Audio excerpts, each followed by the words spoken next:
Assalamualaikum warahmatullahi wabarakatuh. Salam sehat untuk kita semua. Semoga kita semua selalu mendapat lindungan Allah Subhanahu wa Ta'ala ya. Amin ya Rabbal 'Alamin. Kesempatan kali ini Mimin akan membagikan satu cerita misteri. Cerita misteri kali ini masih sama ya dengan cerita misteri yang sebelumnya. Seperti apa akhir dari ceritanya? Mari kita mulai.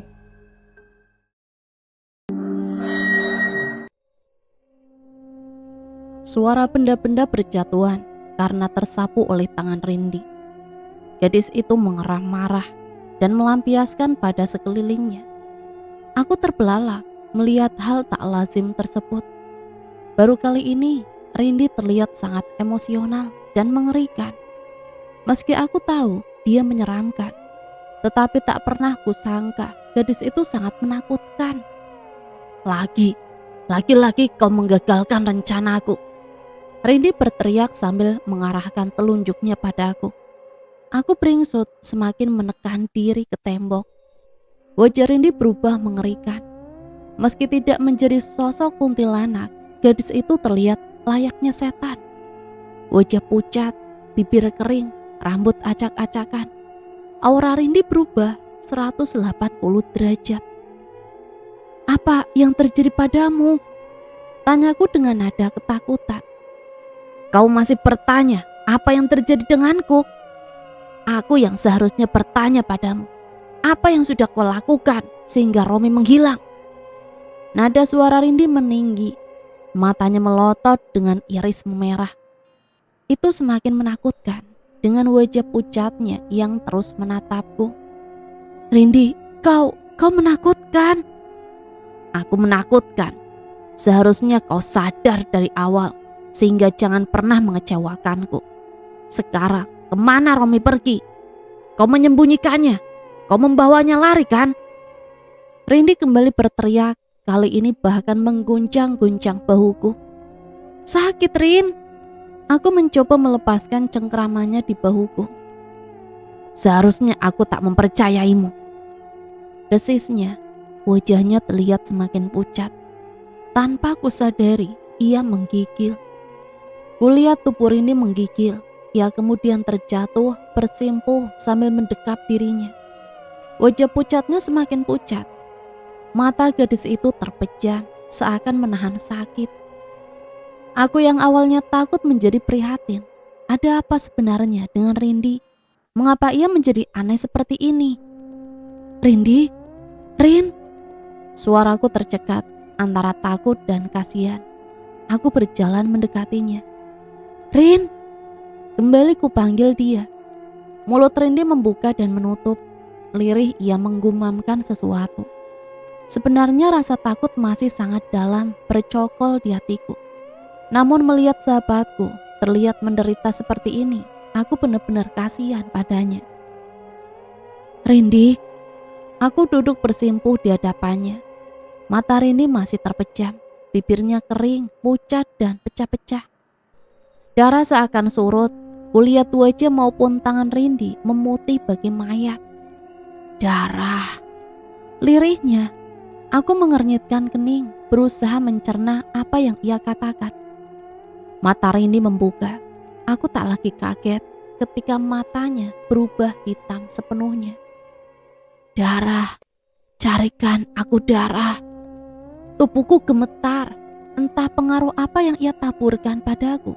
Hingga aku mengangguk menyanggupi permintaannya. Kulajukan mobil menyusuri jalanan desa. Siang ini kucoba mencari sosok Mas Romi. Meski tahu akan nihil, tetapi rasa penasaran di hati terus saja harus kutuntaskan. Kuhela nafas dengan kesal, berkali-kali memukul setir mobil, meratapi hati yang terus-menerus menyebut nama Mas Romi. Mobilku belok ke jalan yang mengarah rumah Mas Romi. Kudengarkan ia menjadi gila, meski aku tak melihat dengan kepala sendiri. Semua itu pasti ulah Rindi. Tak ada rasa iba sedikit pun di hatiku. Kan ia menjadi gila, bukankah itu bagus? Ia tak akan menjadi pengganggu antara aku dan Mas Romi kembali. Bahkan jika wanita Sundal itu melahirkan anak Mas Romi, lalu apa? Mas Romi tak mungkin akan kembali padanya. Benar, Mas Romi masih dalam pengaruh pelet Nyai Wangsi. Jadi dia tak mungkin pergi jauh. Aku yakin dia masih ada di sekitar desa ini. Sesampainya di tempat, kutepikan mobil tak jauh dari rumah Mas Romi. Mengamati rumah yang terlihat asri itu, hatiku bergetar. Meski telah ku coba menekan, tetapi rasa bersalah mulai menyelusup batin. Ku hembuskan nafas berat, memejamkan mata sebentar untuk menetralkan pikiran. Ketika ku buka kembali kedua mata, sosok kuntilanak merah telah duduk di jok belakang mobil. Dari kaca spion, terlihat dia menatapku tajam. "Aku menyuruhmu mencarikan darah," ucapnya serak. Kutelan salivaku, kemudian mengangguk kaku. Tangan yang akan memutar kunci starter mobil terlihat bergetar. Rasanya sangat sulit hanya untuk memutar kunci saja. Kulirik kembali kaca spion dalam, dan dia masih di sana. Keringat dingin membasahi dahi dan tengkuku. Ketika sekali lagi berniat memutar kunci starter mobil, tiba-tiba kunci tersebut bergerak sendiri, memutar dengan cepat, menyalakan suara mobil. Kulirik penumpang di belakang yang perlahan menyeringai. Segera kualihkan pandangan menatap ke depan kembali, lalu menggerakkan mobil meninggalkan rumah Mas Romi. Mobil melaju tak terkendali hingga beberapa kali oleng ke kanan dan ke kiri. Pikiranku dipenuhi rasa takut. Kaki yang seharusnya menginjak pedal rem terus-menerus menginjak gas. Dari arah berlawanan terlihat sebuah mobil sedan yang juga berkendara dengan kecepatan lumayan. Tanganku gemetar, gigi bergemelutuk menebak apa yang akan terjadi setelah ini. Dengan berteriak kencang, akhirnya aku membanting setir ke kiri, lalu menabrak pagar pembatas jalan. Nafasku terengah, untungnya aku tak terluka. Tabrakan terdengar cukup keras. Aku yakin akan ada banyak kerusakan di bagian mesin. Pintu kaca diketuk oleh seseorang. Aku menoleh dan mendapati pria berumur 30 tahunan. Barangkali dia ingin memastikan aku baik-baik saja. Langsung kubuka pintu mobil, tertatih keluar sambil menghembuskan nafas lega. "Meni?" tanyanya sedikit kaget. Aku menoleh dan menatap pria itu sambil berusaha mengingatnya. "Kau lupa, aku Agus, tetanggamu dulu, ingat?" Aku memandangnya dan mencoba mengingat-ingat tentang pria ini. "Kau Agus?" "Iya, aku Agus." Pria itu mengangguk sambil tersenyum. Ia kemudian memandang mobilku yang menabrak pembatas jalan. "Apa ada yang terluka?" tanya Agus. Aku menggeleng. Pria itu mengangguk kemudian berbalik menatap mobil di seberang. "Itu mobil tuanku. Kami ke desa ini bertujuan mencari jejak wanita bernama Rusminah. Apa kau perlu tumpangan? Aku bisa meminta izin tuanku." "Tidak perlu." Tiba-tiba pintu mobil belakang terbuka. Rindi muncul dengan sosok sebagai dirinya. Kupandangi wajah gadis itu yang masih terlihat pucat. Pancaran mata Rindi menggelap. Ia menoleh dan menatap mobil tuan si Agus. Tanpa sadar aku mengikuti pandangan Rindi. Kaca mobil sedan itu terlihat gelap, tetapi aku dengan jelas melihat sosok mengerikan seorang wanita. Dari seringainya, makhluk itu tengah mengecek kami. "Tuanmu 2 orang?" tanyaku pada Agus. "Tidak, tuanku seorang pria, namanya Jayayasa. Apa perlu aku?" Ku bilang tidak perlu, pergilah. Lagi, Rindi berkata kasar, sengaja mengusir Agus. Seperginya sedan yang dikendarai Agus, aku menatap Rindi. Mengapa kita menolak bantuannya? Tuan yang ada di dalam mobil itu bahkan lebih gelap dariku. Aku tak suka mereka. Jika begitu, bagaimana caranya aku memberikanmu mangsa? Sedikit kesal aku berkata dengan nada tinggi. Rindi tersenyum miring. Ia mengerling. "Kau cantik. Gunakan kecantikanmu untuk memikat pria. Apalagi aura nyai memenuhi tubuhmu. Akan mudah menjerat mereka." Setelah berkata-kata seperti itu, Rindi tiba-tiba menghilang. Aku tersentak. Masih saja kaget dengan caranya yang misterius itu. Tak lama setelah Rindi menghilang, aku melihat sebuah mobil sedan berwarna hitam. Melaju melambat kemudian berhenti tepat di depanku. "Manis, sendirian saja, ikut dengan kami yuk." 3 orang pemuda dari dalam mobil melongokkan kepala ketika kaca mobil terbuka. Rasa marah sebenarnya sudah menguasai dada mendengar dan melihat tingkah mesum mereka yang memandangi tubuh. Tampak sekali pikiran kotor mereka tergambar di pandangan 3 pasang mata itu. Namun suara Rindi tiba-tiba menegurku, "Ikuti mereka." Hembuskan nafas dengan kasar, menunduk sebentar. Lalu ketika mendongak, senyum manis telah tersungging di bibirku. "Apa kalian serius ingin mengajakku?" sautku dengan senyum manis. Salah satu dari mereka yang duduk di kursi kemudi keluar dan melangkah tepat di hadapanku. "Ayo ikut aku, kami tak akan menyakitimu. Di sana akan ada pesta, kau pasti akan menyukainya." Kulihat pandangannya mengarah ke bagian buah dadaku. Pria terkutuk ini, sungguh aku sangat ingin mengumpankannya pada iblis. Meski rasanya ingin mengumpat dan mencela mereka, namun demi membantu Rindi, aku harus mengikuti permainan ini hingga tuntas. Sudut pandang Kania. Suara dari jendela yang terbuka karena tertiup angin menjadi satu-satunya suara dalam keheningan kamar. Hari telah kembali berganti siang, tetapi aku tak lagi bersemangat untuk berusaha keluar dari kamar ini. Sudah 2 hari ini Mbak Rindi tak muncul. Aku bisa merasakannya. Karena jiwa wanita itu ada di sini. Aura suram dan makhluk-makhluk mengerikan pasti muncul di setiap sudut kamar. Namun tidak dengan kemarin dan hari ini. Sepertinya gadis itu sedang melakukan sesuatu, dan itu membuatku menjadi lebih khawatir. Aku takut dia tengah melakukan sesuatu pada Mas Romi. Entah dibawa kemana suamiku itu. Memikirkannya semakin membuat resah di hati.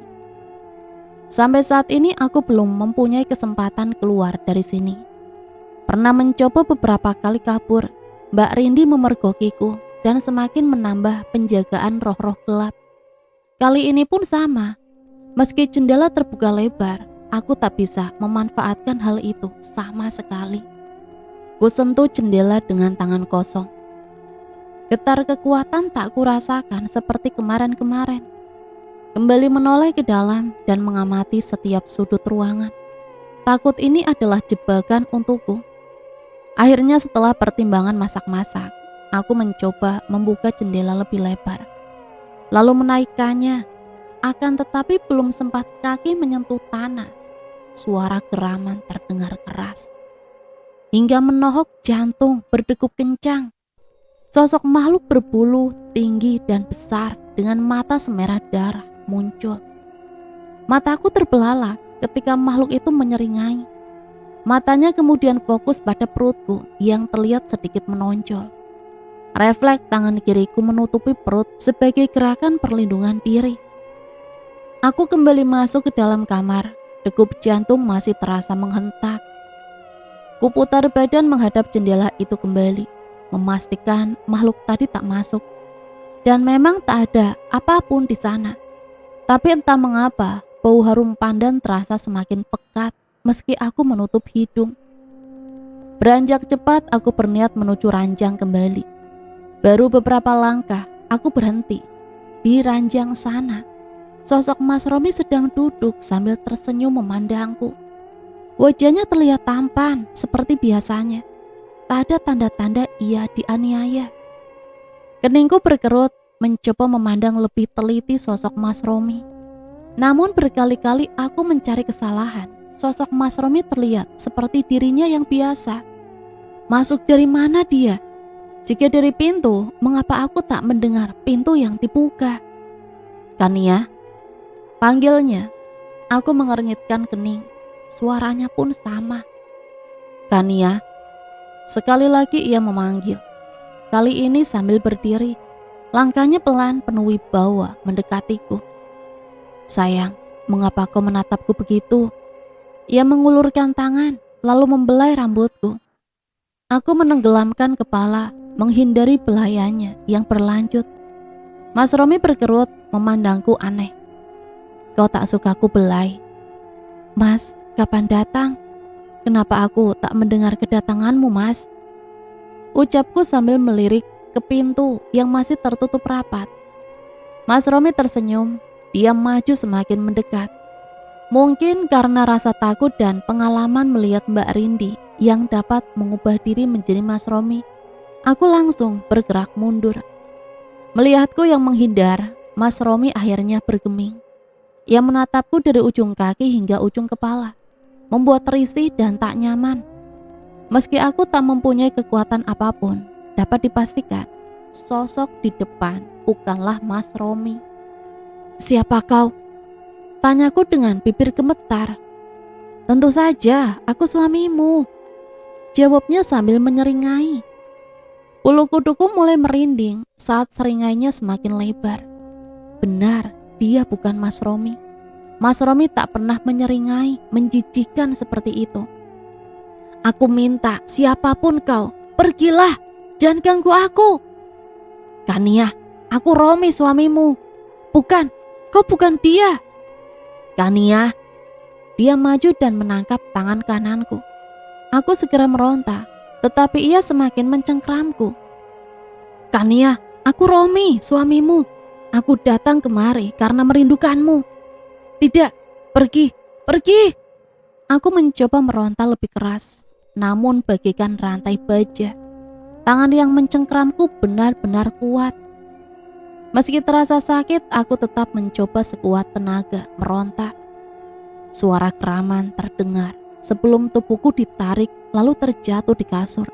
Refleksku pegangi perut yang terasa nyeri karena menekan ranjang. Kania.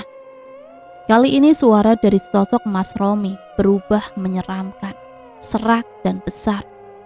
Dengan sedikit mendesis, bau pandan kembali tercium. Kali ini aku yakin arahnya berasal dari sosok Mas Romi itu. Tanganku yang memegang perut bergetar. Degup jantung dada kembali bertalu-talu. Aku ingin berlari, tetapi tubuh terasa kaku. Sosok Mas Romi mendekat. Hidungnya mengendus-endus ke arahku. Aku beringsut sambil menyeret tubuh menuju arah lain. Namun gerakanku terhenti ketika tangannya menangkap pergelangan kaki, lalu menyeret dengan kuat dan kasar.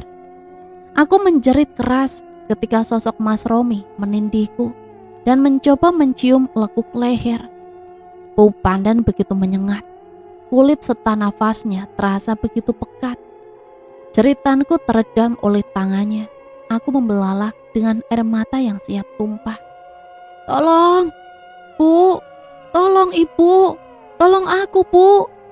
Aku hanya bisa menjerit tertahan. Sosok Mas Romi tertawa. Tawa mengerikan yang membuatku semakin berpacu masuk ke dalam rasa takut. Saat rasa tak berdaya hampir membuatku menyerah, ingin mati. Di saat itulah pintu tiba-tiba terjerembab, terbuka. Angin besar masuk dan langsung menghantam sosok Mas Romi hingga terpelanting menabrak dinding. Cahaya terang masuk lalu menghantam sosok Mas Romi, membawanya melayang lalu menghantamkannya ke lantai.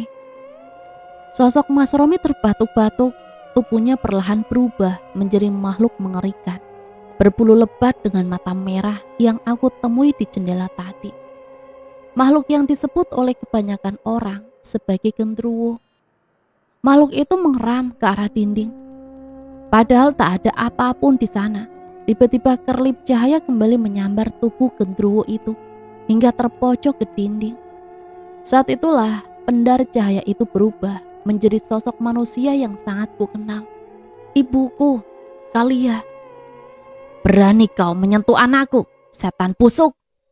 Tangan kecil ibuku mencengkram leher makhluk besar itu. Namun seakan tak bisa berkutik, genderuwo itu hanya bisa mengeram dengan sesekali menjerit. Setan busuk, kau berasal dari tempat menjijikan di jagat raya ini. Maka kuperintahkan kau wahai klan Agni rendahan, kembali ke tempatmu di neraka sana. Hingga tubuh genderuwo itu menjadi abu. ibuku sama sekali tak beranjak dari tempatnya. Ketika api padam dan meninggalkan abu berwarna hitam, barulah ia berbalik lalu segera berlari ke arahku. "Kania, kau baik-baik saja, Nak?" Aku menggeleng lemah, cepat kurai tubuhnya. Kemudian menumpahkan tangis dengan menyembunyikan wajahku di perutnya. Kurasakan tubuh ibu gemetar, tangannya kemudian membelai punggung dan rambutku sambil berkata, "Aku di sini, Nak, tenanglah." "Bu, Ibu." Lirihku sebut namanya dalam isak tangis. Rasa syukur tak terhingga karena beliau datang tepat waktu. Jika sampai genderuwo itu menjamahku, aku benar-benar tak ingin hidup lagi. "Ibu, Mas Romi, Bu." Aku melepaskan pelukannya dan mendongak menatap mata teduhnya. "Mas Romi menghilang, dia diculik. Aku yakin dia diculik dan..." Aku tak bisa meneruskan kata-kataku ketika dari udara kosong muncul sosok-sosok mengerikan. Jumlahnya tidak satu atau dua. Bau kantil disertai bau busuk menyengat di indera penciumanku. Ibuku berbalik lalu mengedarkan pandangan menatap setiap sosok yang datang. "Tetap di sini, Kania." Ibuku berbisik sambil berdiri menghalangi pandanganku. "Ibu," ingat kataku, Kania, apapun yang terjadi tetap di tempatmu. Meski kata-katanya lembut, aku merasakan nada kekhawatiran. Aku menganggukkan kepala untuk menenangkannya. Kita beralih ke Meni. 3 pria membawaku masuk ke sebuah villa. Villa ini terletak di bagian timur dari desa tempat tinggalku. Mereka kemudian menyetel musik keras-keras. Dari tas masing-masing mereka mengeluarkan bungkusan plastik yang berisi sabu juga alat hirupnya, dan sebungkus rokok linting berisi ganja. Tak ayal, minuman keras pun tersaji. "Aku butuh ke toilet," sautku acuh tak acuh. Kucuran air dari keran membasahi tanganku yang diliputi busa sabun. Belum selesai aku membersihkan seluruh busa, pintu toilet terbuka. Pria yang mengenalkan dirinya sebagai Kalim masuk dengan senyum mesum tersungging di bibirnya. "Manis, kau lama sekali di toilet. Apa yang kau mau?" Tanyaku sambil berbalik menghadapnya. Ia menyeringai. Tatapan matanya langsung tertuju ke buah dadaku. "Manis, kau." Matanya beralih menatap mataku. Tetapi tiba-tiba ia terbelalak, kemudian berbalik memastikan sesuatu. "Ada apa?" Tanyaku heran. Tubuhnya bergetar. Ia kembali berbalik menghadapku. Diusap-usapnya kedua tangan pada wajahnya. "Wajahmu pucat. Kau baik-baik saja, Mas?" Tanyaku basa-basi. Ia mengangguk canggung, tapi kulihat tubuhnya masih gemetar. "Kau mungkin perlu mencuci wajahmu, Mas." Ia memandangku lalu mengangguk dengan kaku. Aku tersenyum simpul, kemudian keluar dari toilet. Baru saja pintu kututup, pekik jeritan pria itu terdengar. Beberapa kali suara benturan demi benturan, barang yang jatuh dan pecah di lantai. Lalu jeritan Kalim yang awalnya keras kemudian menghilang dengan cepat. Penasaran dengan kondisi di dalam toilet tersebut, aku memutar daun pintu lalu mendorongnya hingga terbuka. Pemandangan di sana membuatku ingin muntah. Rindi yang menjelma menjadi kuntilanak merah telah merogoh dada pria bernama Khalid itu, lalu mencabut jantungnya. Dengan rakus ia menggigit, melahap dengan bunyi menjijikan. Kedua tangannya berlumuran darah, tapi tak ia pedulikan. Tak kuat melihat lagi hal itu, aku langsung menutup pintu dan memuntahkan isi perut ke lantai. Puas memuntahkan isi perutku, aku beranjak dengan tertatih. Tubuhku gemetar, terbayang-bayang adegan di toilet itu. "Bawa kedua orang itu untukku." Refleks aku menggelengkan kepala, otak dan hatiku dipenuhi selaksa teror. Rasa takut semakin membuncah, tetapi untuk melawannya aku tak bisa. Aku takut mati. "Bawa mereka untukku," ucapnya dengan suara mengerikan. Pada akhirnya aku tak bisa menolak. Lalu saat dia melayang, tubuhku langsung bergerak sendiri tanpa bisa ku kendalikan. Kedua pria itu dengan mata memerah karena alkohol mendekatiku. Pandangan mereka seakan menelanjangiku. Lalu tanpa aba-aba, keduanya bergerak membuka resleting celana jeans. Dengan gerakan kasar mereka menarik tanganku. Aku tak menjerit. Entah mengapa bibirku keluh. Dan ketika mereka kembali membawaku ke kamar, tubuh mereka tersentak kaku. Suara tawa kuntilanak membuat dua pria yang mengapitku gemetar. Mereka berubah kaku, bibir membuka, tetapi tak ada suara apapun keluar. Kugerakan tangan melepas apitan mereka dengan mudah. Mereka menoleh padaku dengan pandangan meminta pertolongan. Akan tetapi siapa yang mau menolong? Aku hanya menjawab dengan tersenyum sinis dan dingin. Beberapa menit kemudian, suasana mulai hening. Aku setengah menengok, memastikan keadaan di belakang. Merasa aneh, aku akhirnya menoleh, menatap dua tubuh yang terkoyak mengerikan. Usus berhamburan, bola mata berceceran di tanah. Begitupun dengan darah yang membasahi hampir seluruh ruangan. Kupekap mulut untuk menghentikan rasa ingin muntah, lalu menarik pandanganku. Namun aku terkesiap kaget ketika wajahku berhadapan langsung dengan Rindi. Ia telah kembali ke bentuk manusia, terlihat cerah dan lebih mempesona. Namun bagiku ini sangat menakutkan. "Ayo Meni, kita pulang," sautnya mengulurkan tangan. Aku merasakan rasa dingin tak terkira pada punggungku. Rindi tersenyum seperti biasa. Namun bagiku itu bukanlah senyuman manis, tetapi mengerikan dan keji. "Kali ini kita mau kemana? Aku ingin mencari Mas Romi." Aku berdalih mencari alasan agar terbebas darinya. Namun Rindi hanya tersenyum dan meneruskan langkah hingga kami tiba di pelataran villa. Dengan mudah ia membuka pintu mobil, mendorongku masuk lalu kami pergi ke tempat itu. Rindi, kita akan kemana?" Hatiku mulai kalut. Rindi terkekeh lalu menoleh menatapku. "Bukankah kau ingin mencari Mas Romi? Kita akan mendapatkannya kembali." Jantungku berdetak cepat, kedua tangan gemetar. Baru kali ini aku berharap Mas Romi menghilang saja dan jangan pernah ditemukan oleh Rindi. Tuhan, aku tertawa miris dalam hati. Masih pantaskah aku menyebut nama Tuhan? Namun aku tulus berdoa dan berharap, lindungi Mas Romi, jangan biarkan Rindi menemukannya. "Apakah kau tahu di mana Mas Romi berada?" tanyaku pelan. Rindi tersenyum dingin. "Jika tebakanku benar, dia dibawa oleh Ibu Kania, orang yang waktu itu bertemu denganmu." Ada kelegahan di hatiku dan berharap Mas Romi tetap terlindungi. Namun kini wanita itu terjebak bagai ikan yang jatuh ke tanah, lemah dan akan terbunuh pada saatnya.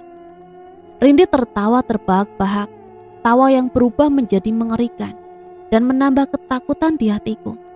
Suara gemuruh lantang terdengar. Langit yang terang benderang tiba-tiba meredup, lalu berubah gelap, bagikan malam, dan baru kusadari ratusan makhluk mengerikan tengah mengiringi mobil kami. Kita beralih ke sudut pandang Rindi. Gurat kecemasan terlihat di wajah cantik Meni ketika aku menjelaskan tentang rencana menjebak Kalia. Meski terlihat mengontrol emosinya, tapi sangat jelas terlihat bahasa tubuh gadis itu resah. Apa sekarang?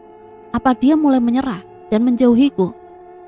Apa dia pikir bisa semudah itu lepas dari lingkungan yang telah kubuat? "Meni, kau masih tetap bodoh seperti dulu. Apa memang Mas Romi ada di tangan ibunya Kania?" tanyanya dengan sangsi. Aku mengetukkan jari pada setir sebelum menyunggingkan senyum lalu menoleh menatapnya. "Kau akan lihat nanti. Bukankah lebih baik kita langsung ke tempat di mana Mas Romi disembunyikan?" Aku terkekeh mendengar pendapatnya, kemudian menggelengkan kepala, tanda geli akan ucapannya. "Aku akan memaksa dia menyerahkan Romi dengan tangannya sendiri," ucapku dengan senyum sinis. Di sudut mata kulihat Meni bersedekap menahan gigilan tubuhnya. Tak dapat ditutupi, tubuh yang gemetar ketakutan itu sangat enak dilihat. Melihat ketakutan pada setiap orang adalah hal yang membahagiakan. Tapi kita tak perlu mencelakainya kan? Takut-takut suara Menik memelan. Aku mencengkram setir dengan erat. Tak perlu mencelakai katanya. Jika aku tak mencelakainya, dia yang akan mencelakai kami. Dasar manusia bodoh. Aku tak akan mencelakainya. Aku hanya ingin bermain dengannya. Sautku santai. Menik terlihat semakin gemetar. Rindi, apa tidak sebaiknya kita sudahi semua ini? Pertanyaan konyol dari Menik membuatku tertawa. Melihat tawaku yang kesetanan, Menik beringsut duduk semakin merapatkan diri ke tepi pintu mobil. Namun ia sendiri harus memejamkan mata. Karena dari luar kaca, kuntilanak tanpa wajah menampakkan diri menempel pada kaca mobil. Kuakui Menik hebat karena tidak sampai berteriak histeris. Gadis itu hanya menggigil ketakutan sambil menggigit bibirnya erat-erat. Laju mobil melambat, kemudian berhenti saat kami tiba di depan rumah Romi. Rumah tersebut diselimuti aura hitam, gelap dan suram. Sama halnya rumah Romi, rumah sekitarnya pun seperti tak ada tanda-tanda kehidupan. Senyumanku tersungging indah saat kurasakan aura Nyai Wangsi. Berbeda denganku, Menik terlihat membelalakan mata. Entah itu takut atau kaget. Pasalnya, awan hitam yang membuat gulita desa ini membuat suasana terasa mencekam. Ditambah tak ada penerangan lampu dari rumah penduduk, seakan sebuah desa mati. Rasa senyap akan membuat bulu kuduk berdiri. Apa yang terjadi? Sautnya sambil keluar dari mobil. Inilah kehebatan Nyai Wangsi. Dia bisa membuat satu desa menghilang dalam sekejap. Apa? Tapi kenapa? Apa salah penduduk desa? Menik bahkan melupakan rasa takutnya. Dia berani menatapku. Kau bilang apa salah mereka?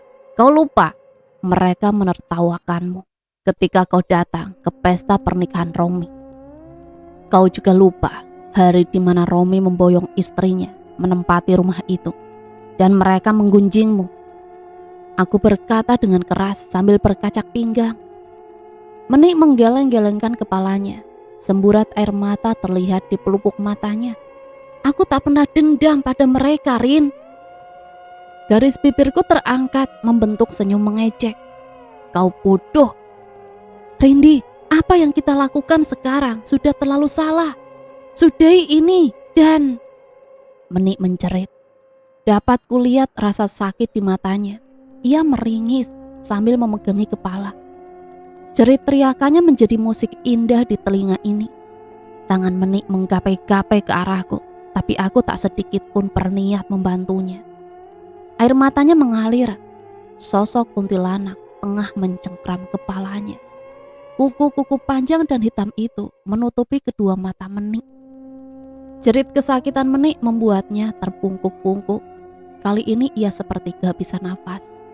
Aku tergegah. Inilah yang terjadi jika dia menantangku. Rin, lirihnya dengan nafas tersenggal. Katakan, kau akan menurutiku, Nik. Menik tersengal-sengal, menjerit kembali. Ia kemudian terduduk bersimpuh di depanku. Kuntilanak di belakangnya mengendus-endus aroma Menik. Kukibaskan tangannya. Seketika ia menghilang disertai tawa cekikikan. Katakan, kau tak akan mengkhianatiku. Desisku sambil membungkuk ke arahnya. Menik masih mencoba menormalkan nafasnya. Namun matanya sudah bisa menatapku. Apa yang terjadi padaku? Tanyanya dengan lemah. Itu salah satu konsekuensi yang akan kau dapatkan ketika memiliki perjanjian dengan Nyai. Apa? Dia terlihat linglung. Ketika di pondok Mbah Ulun, bukankah kau menyetujui semua konsekuensinya? Aku tergagah ketika tubuh sahabatku kembali gemetar. Matanya membeliak ketakutan. Ada rasa menyesal juga. Namun dapat kupastikan ia akan selalu melakukan sesuai keinginanku. Ketika kami memasuki rumah Romi, pertarungan di dalam kamar terlihat semakin sengit. Meski sendirian, kuakui Kalia cukup kuat menghalau roh-roh gelap yang dilepaskan Nyai Wangsi. Menik di sisiku semakin menggigil, matanya bergerak, nyalang kesana kemari, melihat roh-roh gelap dalam berbagai rupa. Ia kemudian menatap di sudut kamar sana. Kania tengah kalut dan tak menyadari keberadaan kami. Barangkali karena Kalia terdesak beberapa kali, Kania akhirnya berdiri. Aku menyeringai, inilah yang diinginkan Nyai. Kania melangkahi segel pelindung. Tepat di tempatmu, Kania! Ku dengar Kalia berteriak. Wanita itu berbalik menatap tajam Kania seraya menggelengkan kepala. Namun kesempatan baik itu kemudian dimanfaatkan para budak iblis yang langsung menabrak dan mengerubunginya hingga membuat Kania memekik ngeri. Ibu! Ibu! Kania menjerit. Kulihat rasa tak berdaya menyelimuti pandangannya. Kugerakkan tangan membentuk gerakan ukel, lalu meniupkan kabut putih tipis yang langsung mengarah padanya. Kania memekik sebelum terjerembab dan keluar dari garis segel yang dibuat ibunya. Ia tersungkur ke lantai lalu mendongakkan kepala. Dapat kulihat kekagetan di matanya saat sosok wanita berkebaya kuning berdiri tepat di sisinya, mengibaskan selendang merah pada wajah Kania. Tak sempat berpikir lari, perlahan mata Kania menutup. Nyai Wangsi tersenyum, tangan kanannya membelai wajah Kania, kemudian berhenti di kedua mata. Kalia berhasil menghempaskan roh-roh gelap. Namun tindakannya terlambat ketika melihat Nyai Wangsi menutupi mata Kania. Melihat Kalia membelalakan mata, bibir Nyai tersungging misterius sebelum menghilang dengan membawa Kania. Kania! Kalia berteriak histeris, merangsuk ke tempat di mana Kania menghilang.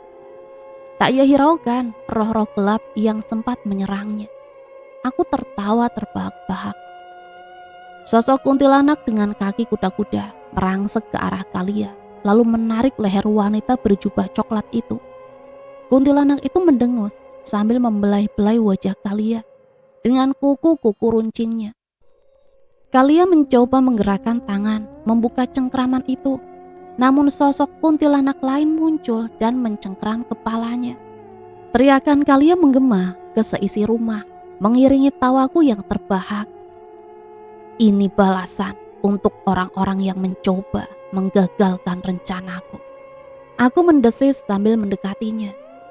Kulihat tangannya tak lagi mencoba menghalau tangan-tangan kuntilanak itu. Ia merogoh ke dalam jubahnya, sesaat mendesis kesakitan, lalu dengan cepat mengeluarkan sesuatu. Botol bening berisi cairan kehijauan. Tak sedikit pun aku menyangka Kalia masih mempunyai senjata. Ketika botol cairan itu terbuka, para kuntilanak melepaskannya. Kalia dengan tangkas menyiramkan cairan hijau itu, begitu cepat hingga aku tak melihat gerakannya. Jeritan kuntilanak rakesa itu menggema sebelum mereka terbakar api besar. Api yang terlalu besar membinasakan mereka hingga menjadi abu hitam. Kalia terengah-engah sambil menatap tajam tumpukan abu di depannya. Ia berbalik lalu menatapku. Aku terhenyak. Bagaimana mungkin cairan apa yang dapat memusnahkan kuntilanak dengan begitu cepat? Bukankah dia manusia biasa? Di mana kalian membawa anakku? Aku tersentak saat suara tajam itu memasuki pendengaranku. Menik beringsut ke belakang punggungku bersembunyi. Saat kembali sadar, kulihat bola mata kecoklatan itu menatapku tajam, sangat tajam hingga membuatku bergidik. Tidak, aku tak boleh takut padanya. Jawab aku! Kalia merangsuk maju lalu menarik kerah pakaianku. Tak ada jeda sedikit pun hingga tubuhku terlempar dan membentur tembok. Aku terbatuk sambil menatapnya aneh. Saat menarikku tadi, aku merasakan aura yang berbeda. Pantas saja, aku tak bisa menebak jenis manusia macam apa dia. Getaran yang hampir membakar kulit, mata kecoklatan itu semakin menajam. Seakan seorang pemburu yang mengincar mangsanya. Bater, sautku sambil berdiri. Berikan Romi, maka Kania akan kami serahkan. Meski muncul rasa takut tiba-tiba, aku tak bisa menampakkannya di permukaan. Kapan? Aku membelalak terkejut. Begitupun dengan Meni. Gadis itu menatap tak percaya pada Kalia. Semudah itu ia menyerahkan Romi. Aku tak bercanda. Sahutku. Aku tak pernah bercanda jika itu menyangkut anakku. Kapan waktunya? Selasa Kliwon, Bukit Sindodari. Dia menganggukkan kepalanya. Menik menunduk takut ketika Kalia menoleh padanya. Tak ada ucapan apapun. Kalia melangkah hendak pergi. Tepat ketika melewatiku, ia mengibaskan tangannya. Aroma bunga dengan campuran rempah tercium, enak dan nyaman. Tetapi tiba-tiba membuatku menghentak karena rasa sakit. Aku menjerit saat kepalaku terasa dihantam dari dalam. Aku kembali tersungkur lalu berguling-guling. Rasa panas begitu membakar diri. Menik mundur beberapa langkah. Gadis pengecut itu cepat-cepat menghindari Kalia. Di tengah rintihan sakit dan panas, Kalia mendekat. Tubuhku gemetar. Kulit memucat tiba-tiba dengan gurat otot menghitam. Kuku tumbuh memanjang. Aku kembali berubah menjadi salah satu roh gelap. Bagaimana bisa? Aroma yang kuhirup tadi, mengapa tubuhku berubah tanpa sesuai keinginan? Kalia terlihat memandangku, namun tak ada raut kesombongan atau kemenangan. Kilau bening matanya menatapku penuh rasa kasihan. Entahlah, yang pasti aku menatapnya penuh kebencian. Kau benar-benar telah menjadi budak iblis itu, lirihnya sambil berlutut. Aku membelalakan mata penuh amarah ketika ia mengeluarkan belati dari keliman jubahnya. Aku menyadari apa niatnya sekarang.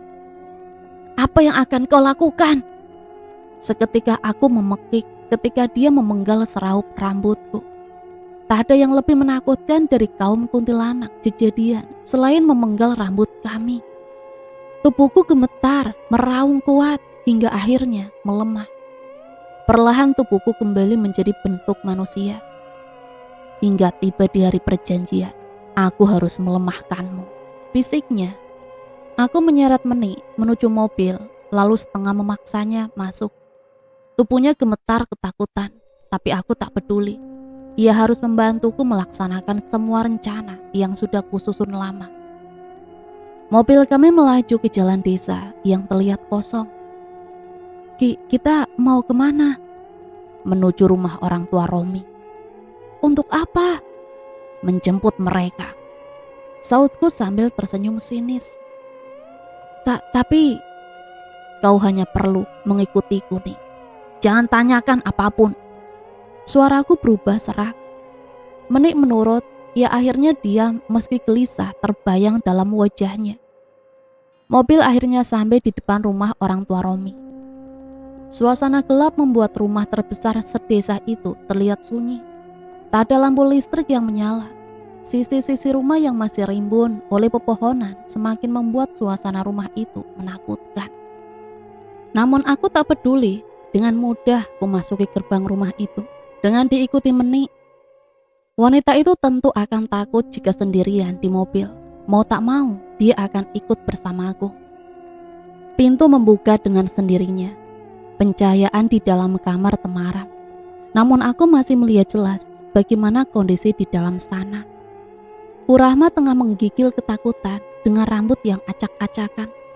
Tak jauh di depannya, tubuh tua sang suami terkapar bersimbah darah. Dadanya terbelah lebar. Ibu kandung Romi itu tak menyadari kami, bahkan mungkin tak akan pernah menyadari kedatangan siapapun. Mulutnya komat kami dengan suara tak karuan. Dan ketika tubuh suaminya kembali bergetar, ia menjerit histeris. Merapat ke tembok sambil menarik-narik rambutnya. Menik, bantu aku membawa wanita itu. Meskipun masih terlihat kebingungan, Menik menurut. Ia mendekati ibu kandung Romi. Setelah Menik keluar membawa wanita yang kini tak waras itu, aku mendekati Pak Husen. Kugerakkan kakiku untuk menolehkan wajahnya yang miring. Wajah pucat dengan mata melotot, dia meninggal dengan wajah ketakutan. Hendy, Husen, Rahma, Romi, satu persatu kalian harus hancur. Hancur dan lantak. Aku mendesis dengan gigi terkatup. Kuangkat tangan lalu dengan cepat merogoh dada Husein yang telah terbelah itu. Dengan kasar ku tarik kembali tangan yang telah meraih jantung. Tanpa mempedulikan organ lain yang ikut keluar. Aku langsung memakan jantung itu dengan mata memelototi pria parubaya itu penuh sorot kejam. Menik terlihat lebih diam. Aku tidak melihat tubuhnya gemetar sama sekali. Entah ia sudah bisa mengendalikan tubuhnya ataukah hanya berpura-pura tenang. Rindi, sautnya kemudian menoleh pada aku.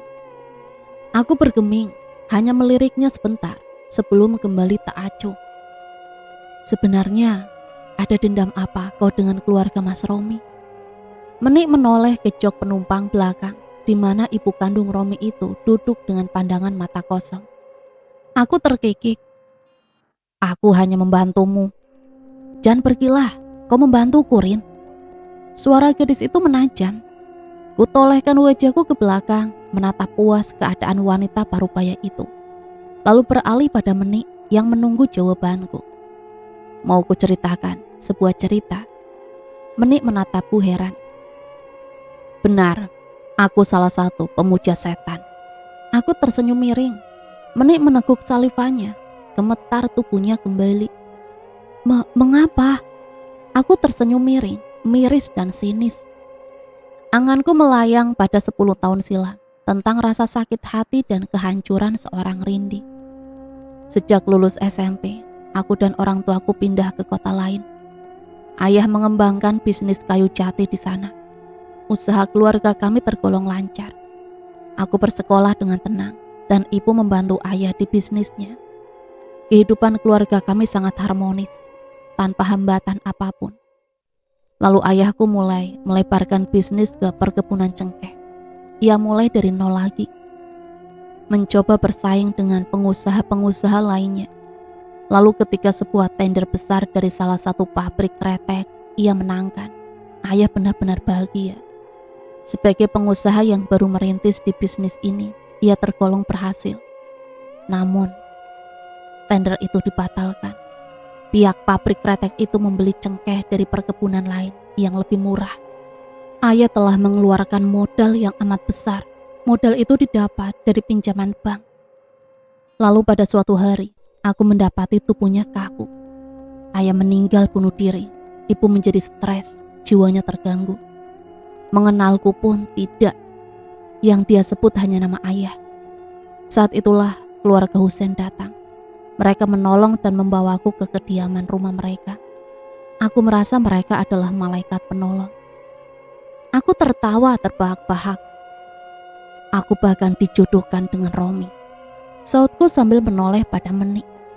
Menik terbelalak. Aku semakin tertawa puas.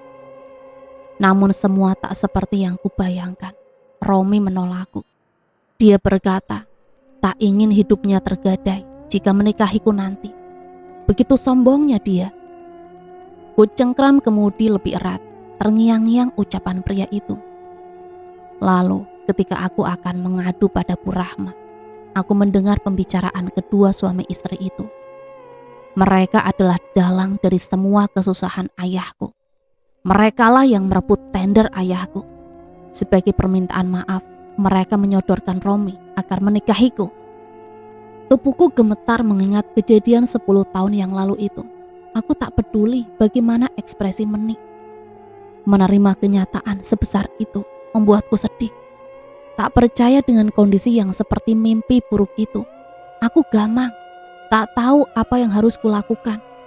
Sakit hati sudah pasti, tetapi aku pun tak bisa berbuat apa-apa. Mereka telah merawat dan menyekolahkanku. Ketika aku merasa tak diinginkan siapapun, Hendy, paman Romi datang mengulurkan sandaran.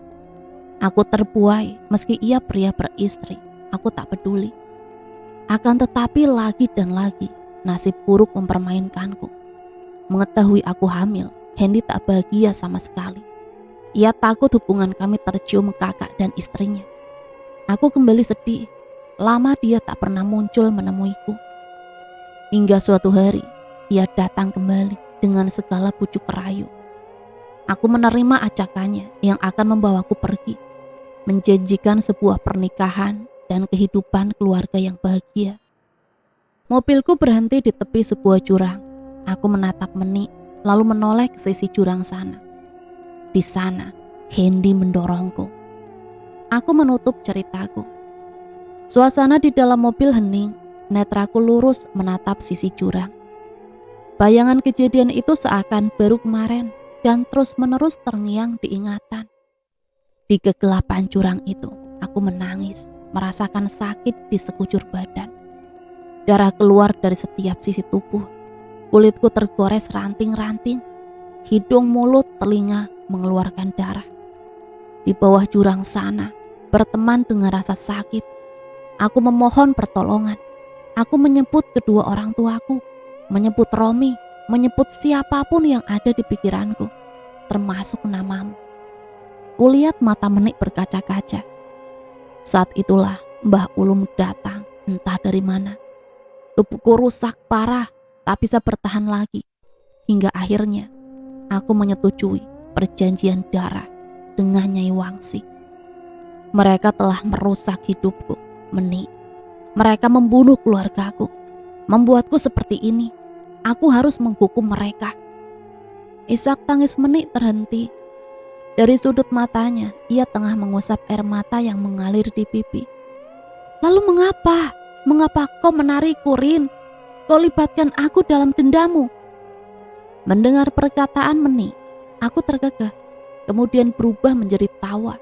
Tawa mencekam, penuh kemarahan dan dendam. Kutatap ia tajam.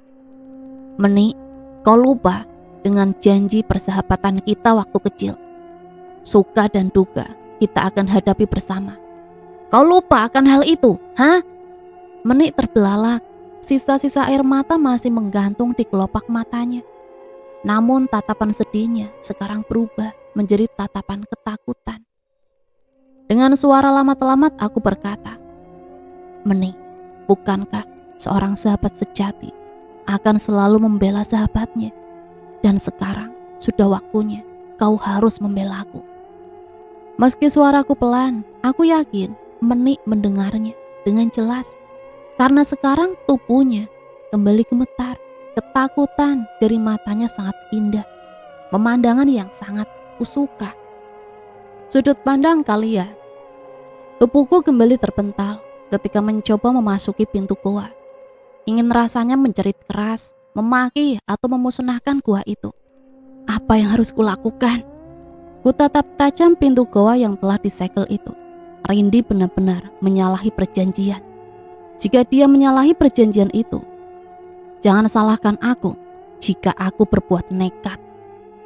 Ku keluarkan kalung berliontin kristal merah dari kantong jubah. Liontin itu bersinar terang, sedikit bergetar karena merasakan aura yang dikenalnya. Ku tatap kembali pintu goa itu dengan sinis. Liontin kristal itu semakin bergetar. Aku tahu hanya kau yang dapat membantuku, Yang Mulia Candaka. Suaraku berbisik lirih. Lalu setelah getaran berkali-kali, cahaya merah keperakan keluar dari kristal tersebut, melesat cepat memasuki gua. Segel perlindungan pintu hancur seketika. Berani melawan kalian layak hancur. Buhentakan kaki lalu cepat memasuki gua tersebut. Menelusuri lorong gelap yang berkelok-kelok, hawa negatif semakin pekat. Rintihan arwah-arwah korban tumbal menggapai-gapai meminta pertolongan. Tepat tiba pada tikungan yang kesekian, aku mendengar jeritan Romi. Netraku membelalak, dengan rasa hati tak karuan. Aku berlari, menerobos arwah-arwah yang menghadang. Tak peduli jeritan mereka yang disertai panas api membakar ketika bersentuhan dengan pakaianku. Langkahku terhenti ketika memasuki ruangan. Tubuh bergetar, sama halnya dengan hati. Melihat pemandangan di depan dengan tatapan tak percaya. Suara tebasan demi tebasan disertai jeritan menyayat pilu berkumandang di seantero ruangan dingin ini. Mataku berkaca-kaca menatap sosok itu. Sosok gadis berjubah merah dengan rambut keperakan yang menghilang bertahun-tahun lalu.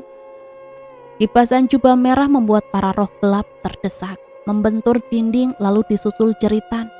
Tak sampai di situ, sosok berjubah merah itu melayang dan melemparkan puluhan anak panah yang mengejar puluhan setan-setan yang hendak kabur. Tak sadar air mataku menggenang. "Jika kau kesini hanya untuk diam, sebaiknya kau pergi, Kalia," sautnya sebelum kembali menyerang kuntilanak di depannya. Aku tergugu. Suara itu masih sama dengan yang dulu. "Kalia," ucapnya lagi. Aku mengerjap. "Anakmu, dia hampir sekarat," teriaknya di sela-sela jeritan para kuntilanak. Aku membelalak lalu mengedarkan pandangan hingga menemukan Kania yang tergeletak di tanah.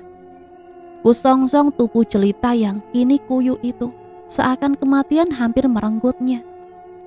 "Kania," panggilku lirih. Ku tepuk-tepuk pipinya, memeriksa denyut nadi. Lalu ketika denyut itu masih terasa, aku langsung mengeluarkan botol ramuan berwarna kehitaman. "Syukurlah," aku mendesah sambil memeluknya. "Kau aman sekarang, Nak?" Ibu, Mas Romi, Bu." Meski pelan aku dapat mendengar dengan jelas. Kembali ku edarkan pandanganku, sampai kemudian melihat Romi yang tengah dikelilingi kuntilanak. "Rindi," desisku setengah mengeram. Aku menarik Kania ke tepian, menyandarkannya di sisi dinding goa. "Tunggu di sini, kau akan aman jika tetap di sini, mengerti?" Gadis berjubah merah di depanku tersenyum sinis, menengadahkan tangan kanannya, kemudian mengepal perlahan, dan detik berikutnya, kemudian kepalan itu membuka.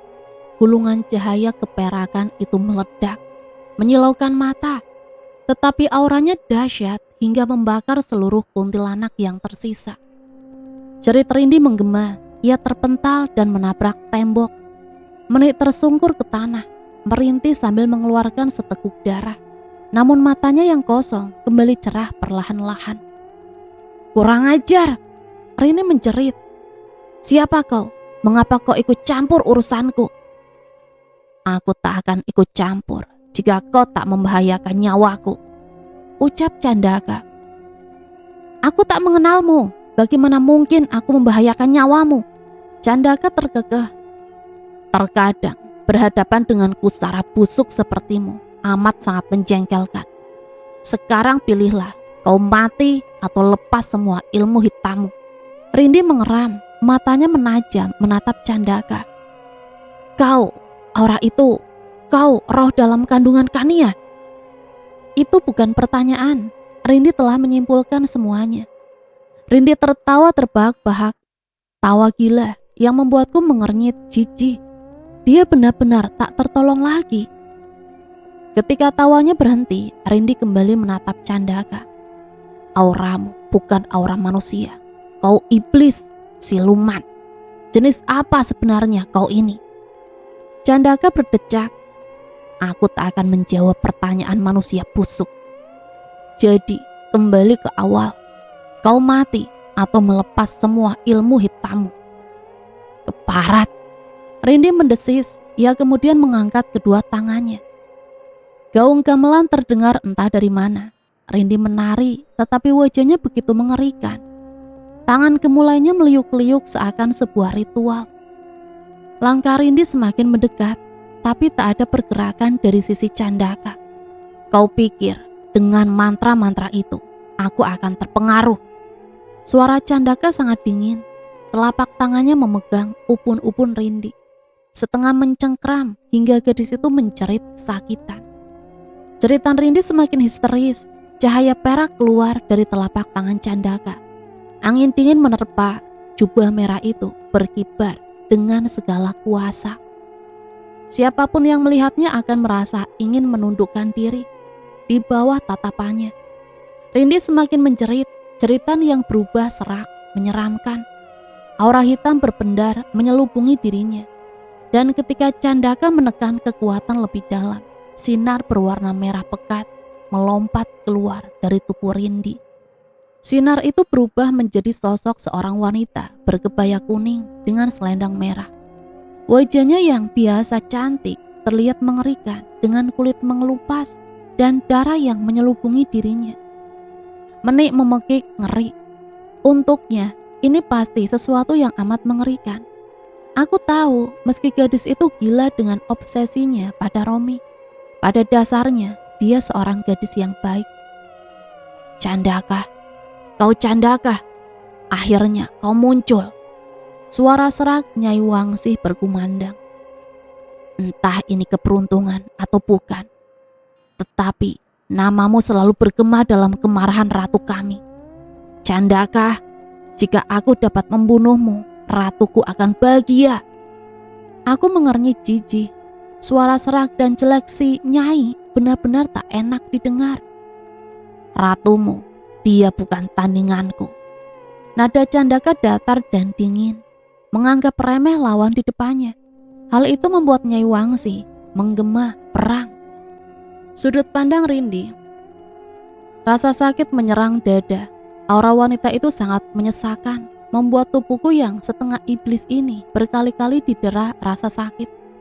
Namun aku bersyukur Nyai Wangsih datang menyelamatkanku. Di depan sana, Nyai Wangsih tengah menyerang wanita yang disebutnya sebagai Candaka. Tubuh wanita itu dibelit selendang merah Nyai. Begitu ganas serangan, bahkan berimbas pada kami yang ada di sekitar. Wanita itu dengan mudah melibas selendang Nyai, membuat Nyai Wangsih menerjang dinding gua. Kulihat wanita yang disebut-sebut dengan nama Candaka itu mengangkat tangannya. Dalam telapak tangan itu, sinar keperakan muncul bagai pusaran angin. Nyai Wangsih tak bisa menghindar saat cahaya perak itu memukul dadanya. Ia sekali lagi terpelanting ke dinding. Cerita Nyai sangat menyayat hati. Tubuhnya bergetar, meliuk-liuk di tanah. Kesakitan juga merasa putus asa. Tiba-tiba aku mencium bau yang sangat busuk, teramat busuk, hingga ingin muntah saja. Nyai Wangsih mengeram. Tubuh wanita itu menelungkup. Setiap bagian-bagian tubuhnya menggelembung besar, membuat kulit menjadi retak-retak. Pada setiap retakan mengalir darah merah kehitaman. Pandanganku beralih pada Candaka. Raut wajahnya teramat tenang. Tapi kurasakan kekuatan besar yang menyertainya. Nyai Wangsih kembali menyerang, bahkan sekarang lebih ganas dari sebelumnya. Kuedarkan pandangan, dan saat itulah aku melihat Romi. Kondisi tubuh pria itu penuh luka dan berdarah, namun nyawanya utuh. Bahkan aura manusia sucinya masih begitu harum. Dengan tertatih aku perlahan bangkit, mengamati Kalia dan wanita bernama Candaka sekali lagi. Ketika melihat mereka lengah dengan fokus pada Nyai, aku langsung beranjak ke arah Romi. Pendar cahaya biru melingkupi tubuh Romi. Aku menyeringai, inilah saatnya. Kubuka kedua telapak tanganku, kemudian dengan berbisik merapal mantra. Aku perlahan menyentuh tubuhnya. Aura sejuk dan wangi tiba-tiba menghampiriku. Bagus, bagus, inilah yang ku mau. Setelah ini tak akan ada lagi yang bisa menandingi kekuatanku. Aku tersenyum lebar, membayangkan akan seperti apa nanti. Ku nikmati rasa sejuk yang mengaliri darahku. Namun rasa sejuk itu tiba-tiba menjadi rasa panas membakar. Aku langsung membelalakan mata. Sepasang mata jernih Kania menatapku tajam. Aku tak akan membiarkanmu mengambil aura suamiku. Suaranya serak tetapi lantang terdengar. Meski nafasnya tersenggal kelelahan, ia tetap bertahan. Kau, bertobatlah Mbak. Apa kau masih belum puas? Merusak dirimu sendiri. Dengan cara apa lagi Mbak Rindi akan sadar? Ia menghela nafas. Apa yang Mbak Rindi dapat dari semua ini? Kania memeluk Romi erat. Kasih sayangnya terpancar dari matanya yang jernih. Dan aku benci dengan mengakui hal ini. Cerita Nyai Wangsih terdengar kembali. Aku membalikkan badan. Di sana kulihat rantai panas membeli tubuh makhluk jelmaan Nyai itu. Rantai bara yang membuat hatiku menggigil. Mengapa Nyai bisa kalah? Bukankah menurut Mbak Ulun, Nyai mempunyai kekuatan yang tak ada tandingannya? Bahkan di kalangan makhluk gaib, ia menjadi primadona karena menjadi tangan kanan sang ratu. Tidak, jangan! Nyai Wangsi menjerit ketika Candaka mendekat dengan sebilah belati perak. Ketika kau kembali ke alammu, sampaikan pada ratumu bahwa aku, Candaka, akan menemuinya lagi di suatu hari nanti. Bisikan itu lirih, tetapi keheningan ruangan ini membuat bisikan itu terdengar. Nyai Wangsi membelalak ketakutan. Begitupun denganku, kekuatanku ada pada keberadaan Nyai. Jika dia musnah, maka aku pun akan musnah. Dengan logika tersebut, aku kembali memandangkannya. Amarahku kembali naik. Gadis berjubah merah atau yang disebut Candaka itu tengah mencekik leher Nyai Wangsi. Kalia di sisinya menjaga Romi, sedangkan Meni membantu memapahkannya. Apa? Apa yang terjadi? Rindi, kau benar-benar kelewatan. Suara Meni agak keras membentakku. Aku tak mendengar apa yang ia ucapkan. Yang aku hiraukan adalah kondisi Nyai yang amat mengenaskan. Bukankah ia menghilang tadi dengan meninggalkan asap? Mengapa sekarang ada di sini? Nyai. Nyai Wangsi tak berdaya memandangku. Tangan yang mencekiknya amat sangat kuat. Aku dapat merasakan rasa sakit itu hingga membuat nafasku semakin tersenggal. Kau mengancam membunuh ibu yang akan melahirkanku. Desis Candaka membuatku bergidik. Lihat baik-baik Rindi, lihat bagaimana caraku mengirim iblis pujaanmu kembali ke alamnya. Cerita Nyai adalah musik kekalahan untukku. Hingga kemudian aku merasakan rasa panas dalam tubuh. Begitu panas hingga aku merasa telah datang ke neraka. Aku menjerit lalu tersungkur, menggelepar dan berguling-guling. Meni terisak menatapku. Aku tahu apa yang akan terjadi setelah ini. Namun aku tak ingin sendiri. Meni, tolong aku.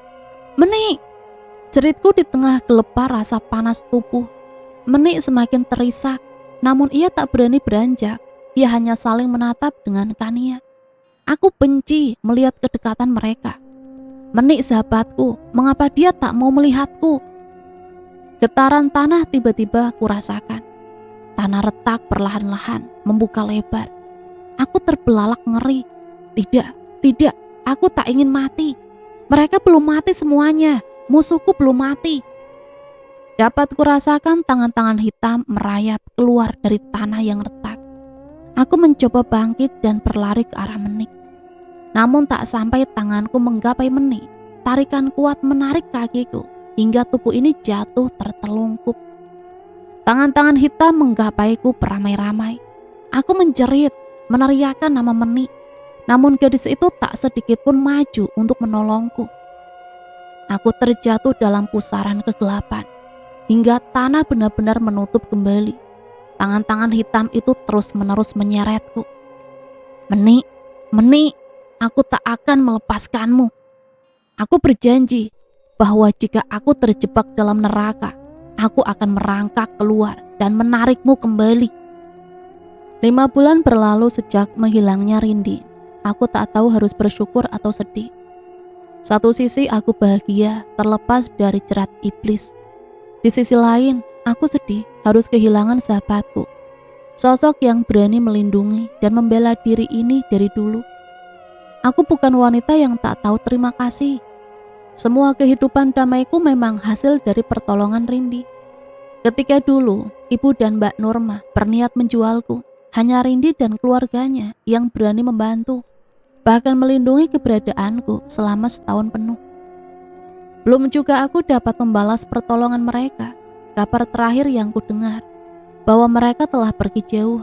Ketika aku dan Rindi bertemu lagi, siapa yang menyangka bahwa dia telah terjerumus dalam jurang iblis, menjebakku dalam lingkaran kegelapan yang ia buat. Namun ini semua juga bukan salah Rindi. Jika saja mata hati ini tidak buta, mungkin aku lebih peka dengan keanehan-keanehan sahabatku itu. Kematian paman Mas Romi yang misterius adalah salah satu contoh, tetapi aku tak ingin tahu mengapa itu terjadi. Jika saja, sungguh aku menyesal dengan lambatnya kesadaranku ini.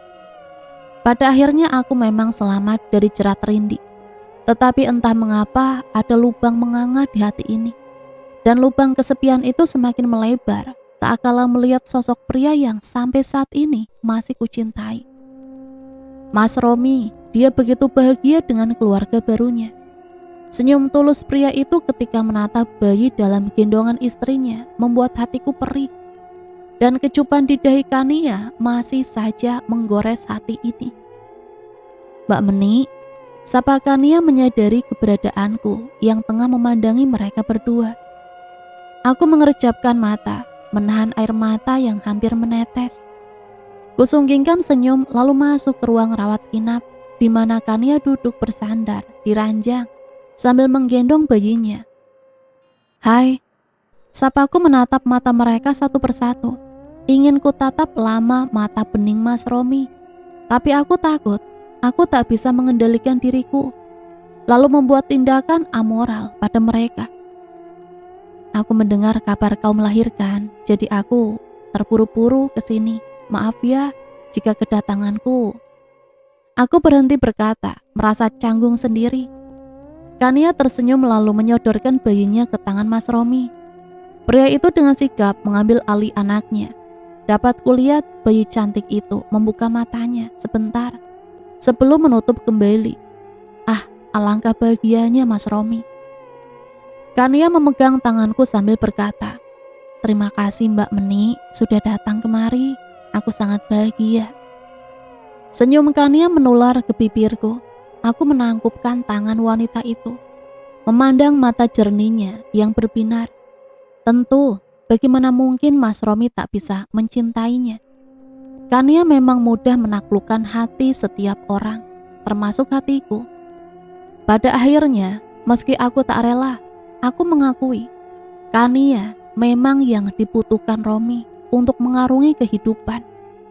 Aku kemari ingin berkunjung sekaligus pamit pada kalian, sautku sambil memandang Kania. Kening wanita cantik itu mengernyit. Pergi? Tanyanya, aku mengangguk. Aku akan pergi ke kota lain, membuka lembaran baru di sana. Maafkan semua kesalahan-kesalahan aku ya Kania. Dan juga doakan aku, semoga aku menjadi seseorang yang lebih baik lagi. Dan cerita selesai sampai di sini. Semoga cerita ini bisa menemani hari-hari teman-teman semua ya. Sampai di sini saya pamit undur diri, mohon maaf apabila banyak salah kata. Sampai berjumpa kembali di cerita-cerita selanjutnya. Matur nuwun, wassalamualaikum warahmatullahi wabarakatuh.